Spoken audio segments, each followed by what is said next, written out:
Do you feel that rhythm?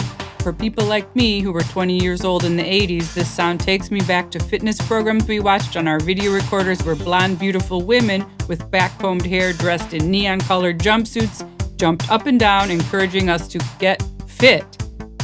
At the time, the idea of doing athletics in your own living room was revolutionary, freeing. I bet most of us didn't feel that way when the pandemic arrived and we were back to doing sports between the couch and the dining room table all over again. We soon realized, however, that working out at home today was a completely different experience from the times of Jane Fonda. Technology has made it extremely easy, engaging, and above all, customizable. Nowadays, people are focusing on two key points which will drive continued innovation in the wellness and health sector. First, personalized programs based on the collection of personal data that allow people to perfectly adapt their sports activities, but also treatments or diets to their body types and lifestyles. Second, digital platforms that are easy to use, convenient, accessible from anywhere, and time-saving. Personalized fitness is actually great news for all of us, for our time and for our health. The pandemic has just boosted a trend that was already there and that will be a growing part of our future, changing the way we take care of our bodies.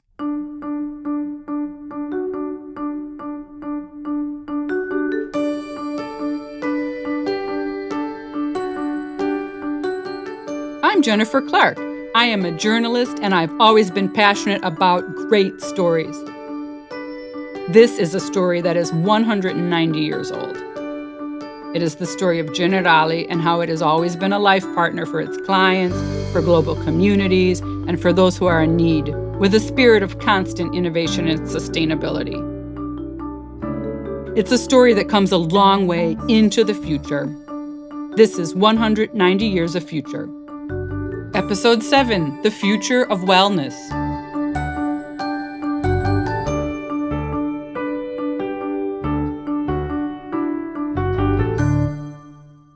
Human beings have tried to understand how to stay healthy for centuries, even millennia. Traditional Chinese medicine, meditation in India, and anatomic studies of the human body in ancient Greece are just a few examples of the pursuit of health and, therefore, happiness. But the concept of wellness, as we know it today, is much more recent. When did health become wellness? It started in the 1950s with an American doctor named Halbert L. Dunn, chief of the National Office of Vital Statistics, who was looking for new terminology that meant something more than just the opposite of sick. Over the course of the decade, Dunn invented the concept of high-level wellness, defined as an integrated method of functioning which is oriented toward maximizing the potential of which the individual is capable. His book, High-Level Wellness, came out in 1961. In the following decades, wellness has taken off. People today care deeply about wellness and are prepared to spend money for it, and interest is still growing. A study by McKinsey showed that 79% of roughly 7,500 consumers in 6 countries said that they believe that wellness is important, and 42% consider it a top priority, responding that the importance of wellness has grown over the past 2 to 3 years. During its 190-year-long history, Generali time and time again has demonstrated an ability to respond to social and cultural changes and stay one step ahead of future trends. And trends today show that the combination of innovation and wellness is a winning one. This is demonstrated by the increasing number of people who use apps and platforms to practice sports on their own or purchase devices that allow them to track their progress. On Bloomberg, for example, I read that in my home country, the United States, today, 72% of gyms offer online programs, while in 2019 it was only a quarter. According to the World Economic Forum, downloads of health and fitness apps grew by 46% worldwide between the first and second quarter of 2020. The country that saw the highest increase? India, by 156%. Innovation and digital transformation is one of the pillars of Generali's strategic plan, so much so that Generali was recognized by Accenture, the consulting firm, as global innovator in the insurance sector in 2021. One of the innovative programs mentioned by Accenture was the Vitality model, which uses technology to support people's personal health goals and rewards them in the form of points and discounts. Let's try and understand how the trends in the sector inspired this innovation with Simon Guest, who is CEO of Generali Vitality. The trend towards wellness is something that has been increasing over that period of time as well. So now we have, a really widespread understanding that health and wellness is something worth investing in, and the technology now exists to make that happen remotely. So it's not that you need to go to a gym or to a hospital to participate in a program like this. You can do it by yourself using the technology that you have in your own home and in your own life. So we need to be able to offer a program that operates in that environment. That of course does take a different mindset in terms of innovation, because it's a different kind of proposition now that we offer to customers. It's a different type of relationship. It takes a different thinking about how we combine this type of product with traditional insurance products like life insurance. And so it not only is it necessary to have the technology, it's also necessary to have a more innovative mindset to think, okay, how can we include something related to wellness with a traditional insurance offer? The answer to Simon Guest's question came thanks to a partnership with Garmin, a company that makes wearable and other technology for wellness. I spoke to Jorn Watzke, Senior Director Global B2B Sales from this company, about how technology is giving us new tools to improve our health. In the past, you had the first running watches where you measured more or less the speed, the GPS signal, and that's it. This was one element. So meanwhile, on the sport activities you're doing, we measure far more data. So you collect meanwhile the heart rate, the stress level, the oxygen saturation in the blood, the VO2 max, the resting heart rate. This is one element. On top of this, of course, it started with running. Meanwhile, every kind of sport is supported. Is it cycling? Is it swimming? Is it stand-up paddling? Is it whatever? Skiing? This is another trend. That is the part on the activity side. When you look, there's another element, and this is the health. The people, not every, and health is not only about sport and activity. Health is a holistic approach. Health is impacted by nutrition, by the stress level over the day, by the sleep, how well you're sleeping, and so on. So, and this get more and more implemented, and the people want to know what is my health status, and understand what can I do to live healthier in the holistic approach. As we said just a moment ago, the trend towards living a healthier life got started in the 1950s and really came into focus during the pandemic with technology as a tool. But how does this work in practice? I asked Simon Guest. Generali Vitality is a wellness program. The objective of it is to really help our customers, the customers of Generali, to improve their health, to give them coaching, and to reward them for making healthy lifestyle choices with really exciting benefits. So, the main point about that is that we all know that healthy lifestyle is something which is something that people are aspiring to, but it's not something that is easy to maintain. So, when you invest in your health, you get up early, maybe you go jogging, you eat better, et cetera, et cetera.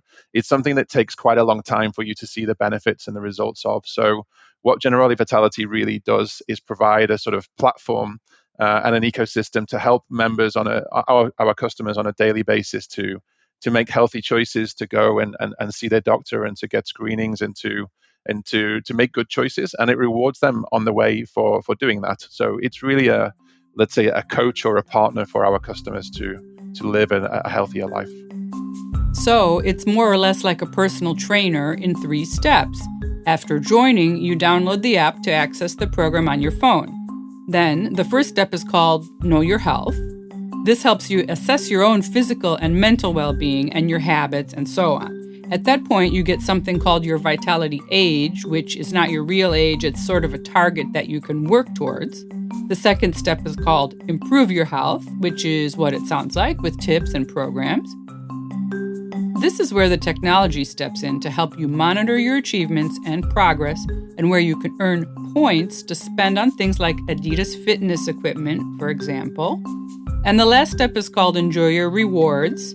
The more points you accumulate, the bigger the rewards, even like cash back on an Apple Watch, for example, or on a vacation. A program like Vitality is a great example of how technology is changing the insurance business by making data easier to collect and analyze.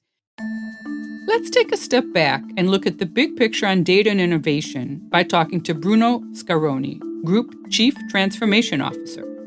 Data has always been important to an insurer, and now technology makes it much easier to collect. How has Generali developed its capability of collecting data?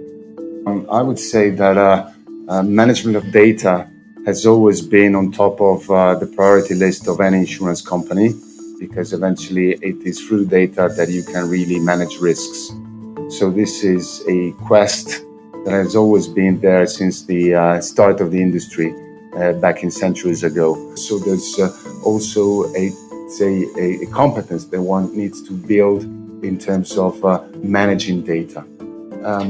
We started with cars, and more we've been expanding this kind of capability to other businesses, say wearables, construction sites, production plants, but also we've been managing different sets of data and capabilities to also allow us to include other, say, IoT devices that could ultimately be sensors for fire, water leakages, heartbeat, and so on and so forth, because these are all very different sets of data that can be made available. This is where we have started our journey.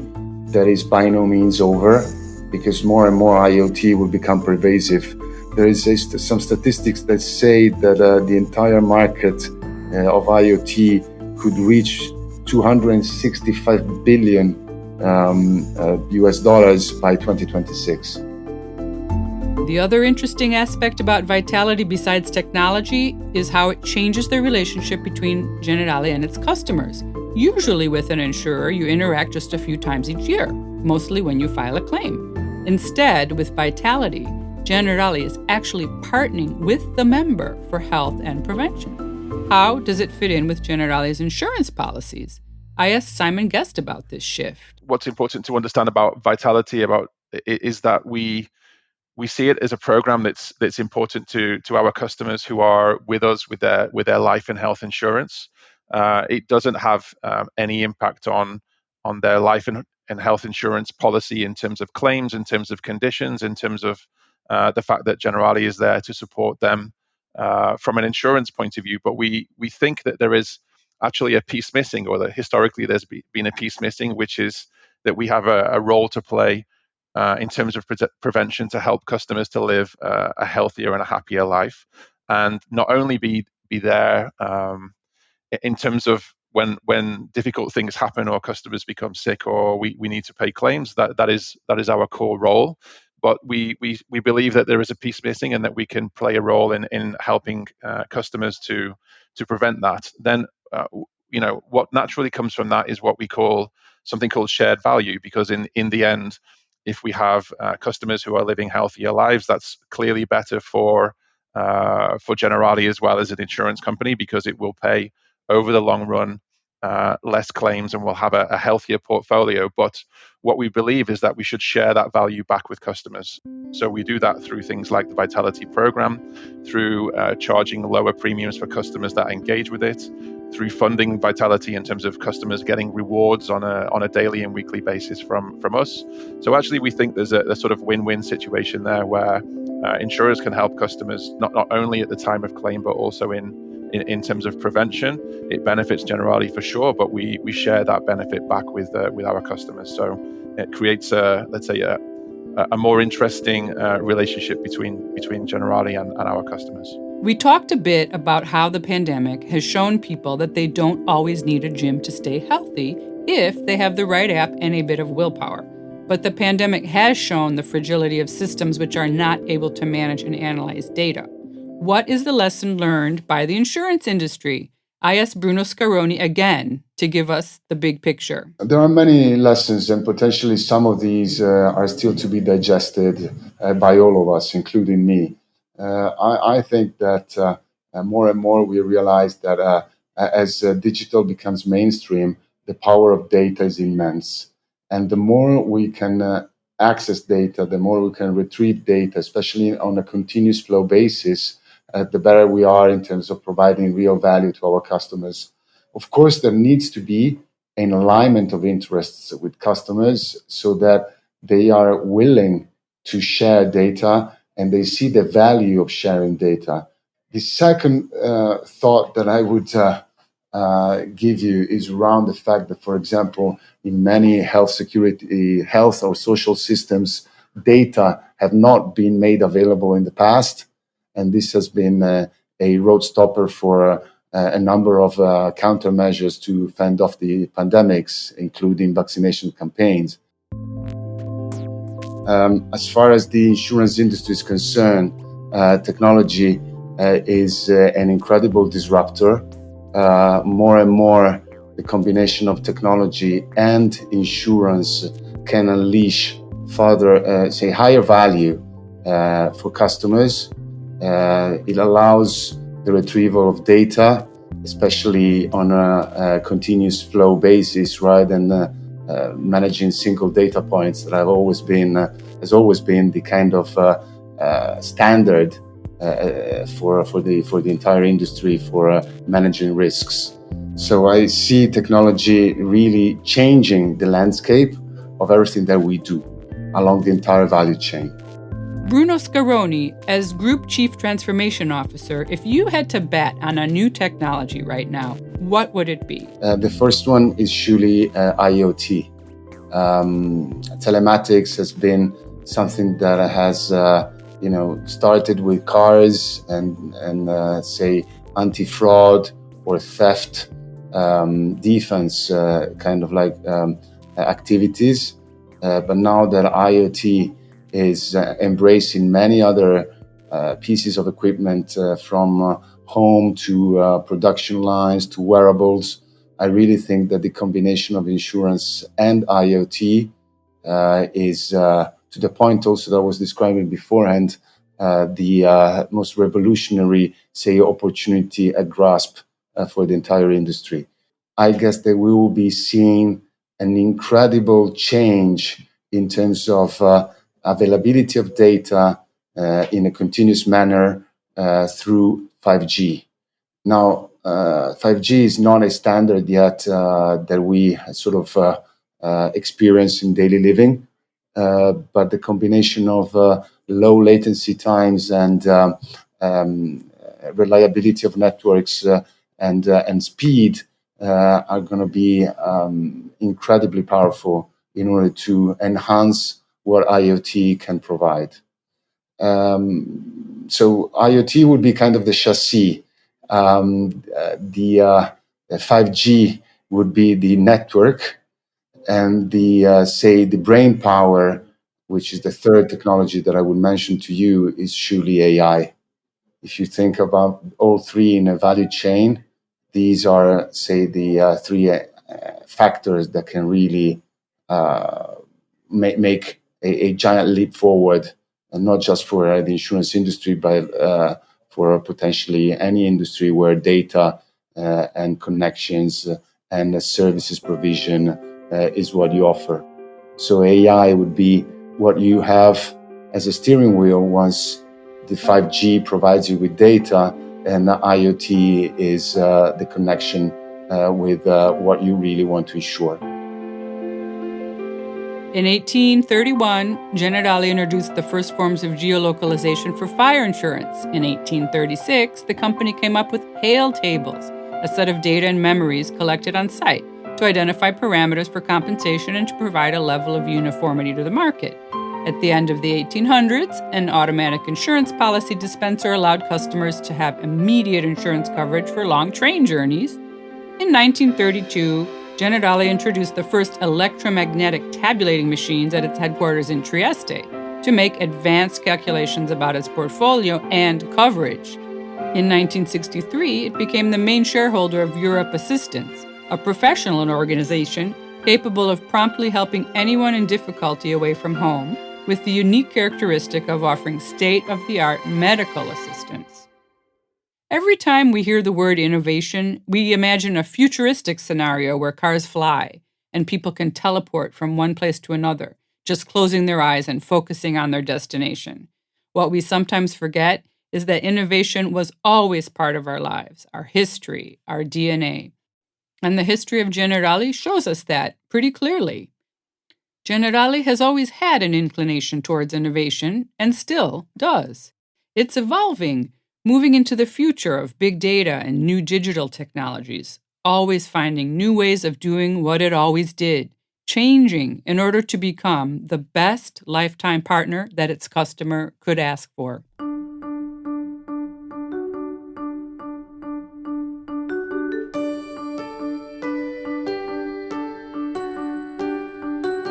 You have been listening to 190 Years of Future, a podcast written by me, Jennifer Clark, and realized by Cura Media for Generali. The account producer is Anna Nenna, research by Antonella Sarecchia, editorial supervision by Sara Poma for Cura Media, recording and sound design by Frigo Studio.